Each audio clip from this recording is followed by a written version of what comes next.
Of attitude. It's never that pleasant to talk about the negative, but we got to talk about it because life is part negative. These attitude diseases are like weeds that grow in the garden. It's a normal part of life. Here's a good phrase to note. Negative is normal. It's not successful, but it's normal. It's part of life. And here's the next key, in my opinion. You must learn to handle the negative. Don't ignore it, handle it. Now, I know some people teach the other way. And listen to them, and listen to me, and then make up your own mind. Right? Don't be a follower, be a student. But I say you got to handle the negative. You don't have to live in it. You don't have to dwell on it. But you do have to handle it, my opinion. I know some people teach, just turn your head real quick and say, there's no weeds, there's no weeds, there's no weeds. They'll take your garden. So you've got to handle the negative. Here's what part of it is. It's called the Great War Between Good and Evil. Mr. Reynolds and I are working on a new book this year called The Great War Between Good and Evil. And there is a war on. The minute you were born, you got involved in the war between good and evil, between darkness and light, between negative and positive, between evil and good, between tyranny and democracy, between weeds and human activity. I mean, the war is on. If democracy sleeps, guess who never sleeps? Tyranny. In the absence of light, guess what's automatic? Darkness. If good does not arouse itself and become active, guess what moves in? Evil. It's a war. A mental war, a physical war, a financial war, between enterprise and ease, between accomplishment and failure. It's a war. That's why there's an Old Testament phrase that gives the best advice for human activity when it says, 6 days labor, 1 day rest. Now, I'm sure we've taken that to mean, don't work all 7 days, take one off. Here's what it also means, only take one off. Or you're liable to lose the war. Now, we've got it down to 5 and 2, and maybe that's not too dangerous, I don't know. If God would have thought of 5 and 2, he might have made it 5 and 2. I don't know. You can't think of everything. But here's what it does mean. Enterprise is better than ease. If you rest too long, the jungle overtakes the village. Now here's the good news about the war between good and evil. Evil is no match for good, but good must be active. Weeds are no match for human activity, but if you stand still, how far in will they come? All the way. They'll grow right up around your shoes. But if you get busy, how far back can you take them? As far as you wish. They're no match, but you must be active. That's why the 6 and 1. Make sure you're not losing the war by taking off too much. Guess what the average years are after retirement? 6. 6. Which means don't retire. Your chances are too slim. Okay. The war between good and evil, the weeds. You got to make sure you recognize the negative, handle it, deal with it, and then go on. Let's make a list of the diseases of attitude that can wreck all your chances to do well. One of the words that destroys everything is called neglect. Neglect. And I found this out. A week of neglect could cost you a year of repair. It isn't worth it. So what to be on the lookout for? Here's the list. If you were making it, you'd have the same list I've got. Right? We're not covering anything new tonight. This is a reminding session, not a teaching session. But it doesn't hurt to go over it again. Here's the list. Attitude diseases. Number one is indifference. The shrug of the shoulder. The guy's not even concerned. He's just drifting. This is called the mild approach to life.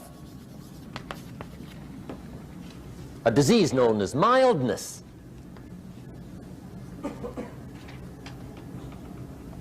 The guy says, well, I can't see getting all that worked up. Well, to be any kind of winner, you got to get worked up. There's one problem with drift. You cannot drift to the top of the mountain. And the good Lord said in the closing chapters of the Bible, here's the best way to live, one way or the other. That's best. Hot or what's next best? Cold is next best to hot. Not the half-baked middle, lukewarm, not too hot, not too cold. What a sad way to live. I think what it means is pick a direction and go with everything you got. Just pick one and go. Somebody says, yeah, but what if it's the wrong direction? You'll find out quicker. It won't take you 25 years to wake up and say, oh no, I've been walking the wrong road. I told my staff the other day, next best to prosperity is adversity. If one doesn't get you, pray for the other. We all do better from one of two reasons, inspiration or desperation.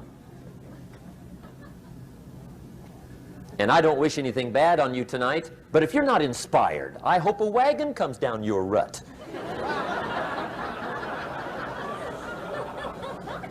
Whatever it takes to get you to try harder, read more, set your goals, and go for it. Somebody asked me one time, what quality would I pick if I wanted to work with somebody? And you know what I picked first? Number one, strong feeling. Please, number one, give me somebody that feels strong. About most anything, I don't even care. Just so they believe it. Even if they disagree with me. Wonderful. Just so they disagree vigorously. I'm not saying it's easy to win those kind of people to your point of view, but I'd rather do that than to try to resurrect people from the dead. Pump them up every month. Pump them up, pump them up. I pass.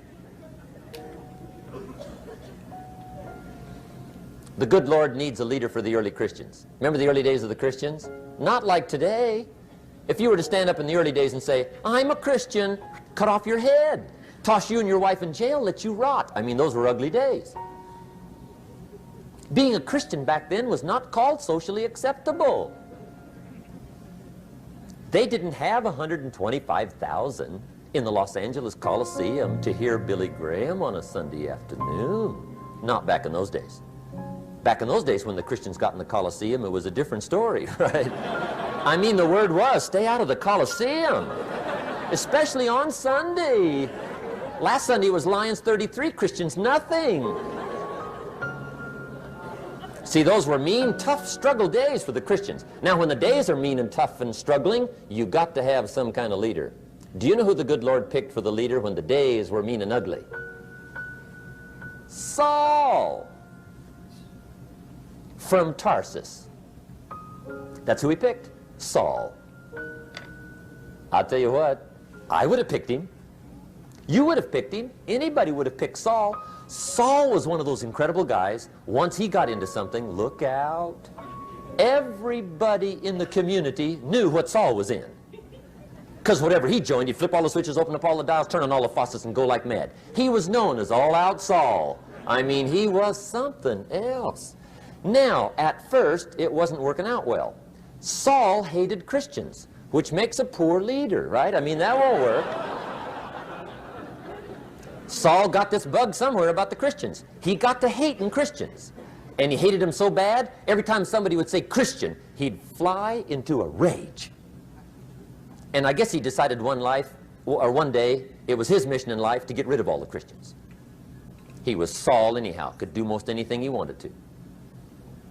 So he got him these letters of authority to go around to the various communities and hunt down the Christians. They said, do whatever you want to with them, Saul, they're unpopular anyhow. Drag them in the streets, whip them, stone them, torture them, kill them. You mention the name Saul from Tarsus to the early Christians, I'll tell you what they would do.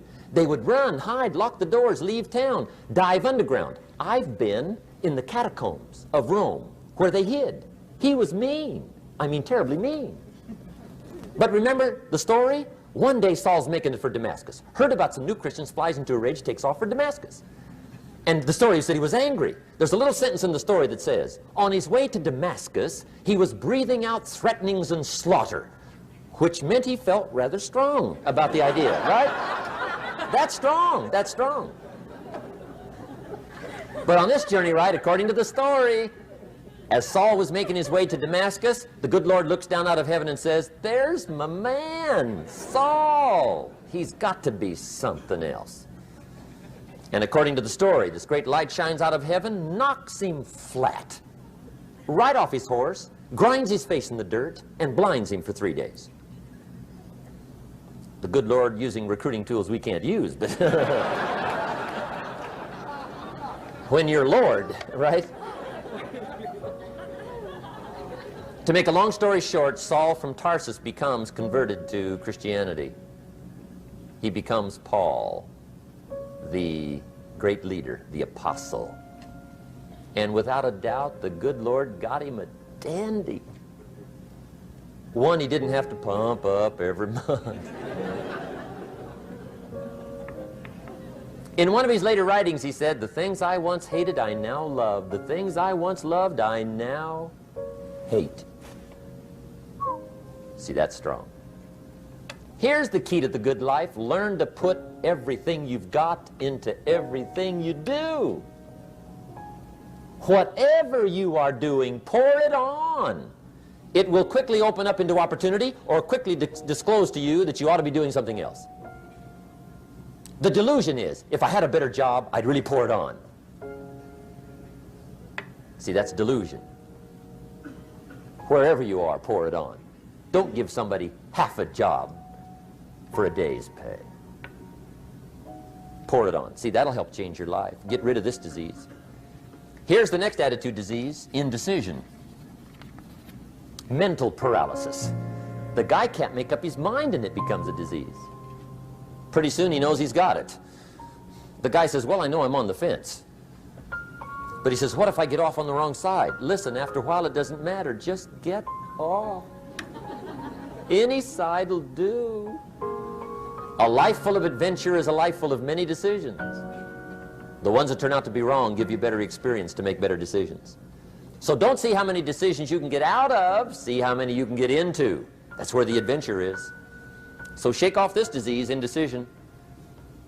The next one is doubt. Doubt's like a plague. And one of the worst is self-doubt. There are many, but that's one of the worst. The guy doubts himself. Doubts if it'll last that long for him. Doubts if he can do that well. Doubts if he can make that much. Doubts if he can accomplish all that. A chronic, excellent self-doubter. You can imagine what damage that does to your future. So here's the key. Turn this coin over and become a believer. And there's many things to believe in. One of the majors is yourself. The understanding of self-worth is the beginning of progress. Now, if those three don't get you, this one will. Worry. That's a devastating disease. Worry. Worry causes health problems, social problems, personal problems, family problems. It's devastating. Worry long enough, it'll drop you to your knees. Could reduce you to begging.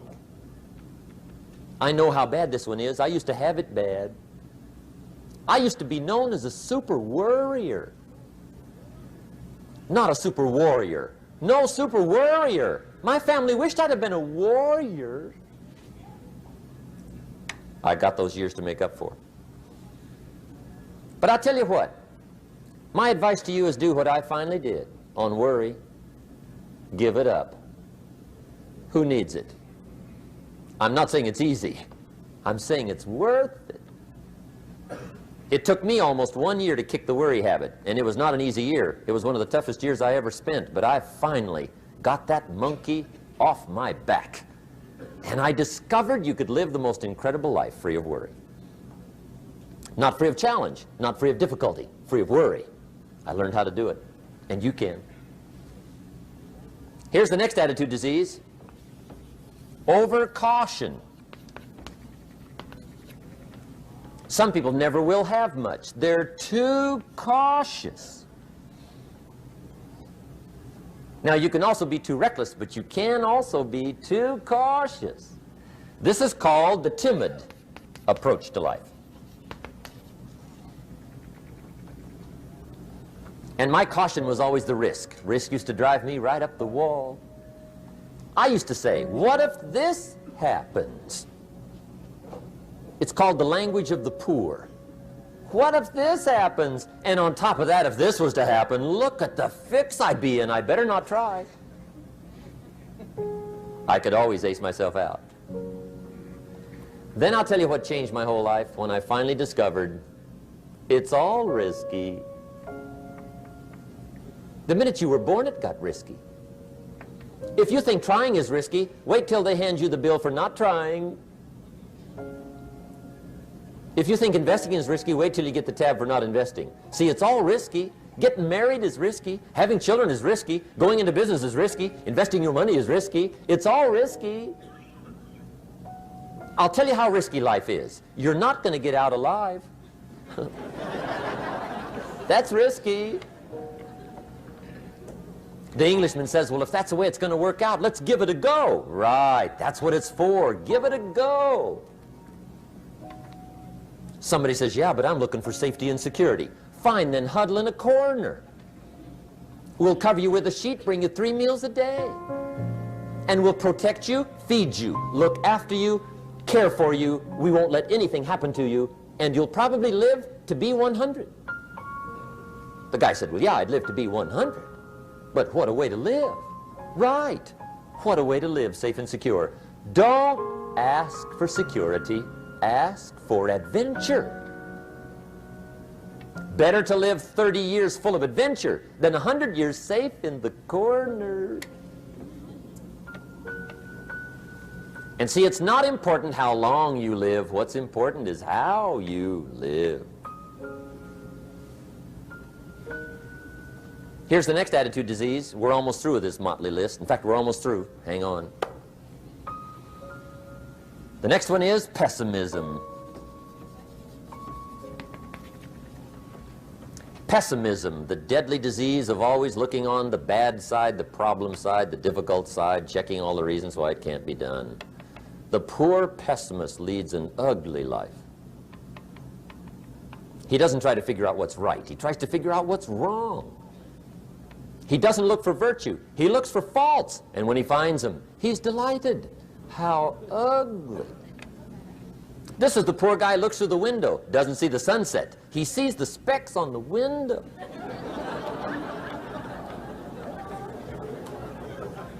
And this is the poor guy, right, who rushes up, takes such leave of his senses. This guy rushes up and he says, I've got 5 good reasons why it won't work.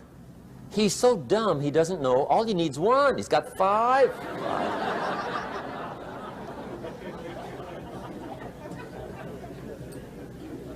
To the pessimist, the glass is always half empty. To the optimist, the glass is half full. Why would the same measure affect people 2 different ways? Answer, it all depends on how you look at it. Our lives are mostly affected by the way we think things are, not the way they are. The way we think they are affects us most. There's a subject we don't have time to get into tonight called better thinking habits. One of the major things Shove taught me when I met him, he said, poor thinking habits keeps most people poor. Not poor working habits. Most people work hard, but they don't think hard. And Shove taught me that the mind is like a factory, a mental factory. And whatever you think about all day long pours ingredients into this mental factory. And that's what builds the economic, social, financial fabric of your life. He quoted me a Bible phrase that says, as you think, so you become. How awesome. When he talked about poor thinking habits, he had me. I used to start the day reading the morning newspaper. I mean, you can believe that or not. I'd get a cup of coffee and read the paper. I'd load up on wars and riots and murders and stabbings and killings and bank robberies and muggings and car wrecks and tragedies. I'd even read the back pages. I seem to like that stuff for some weird reason. I'd load up on all that, and then I'd start the day. You can imagine the kind of days I used to have. You walk around on your financial knees. They call you economic peewee.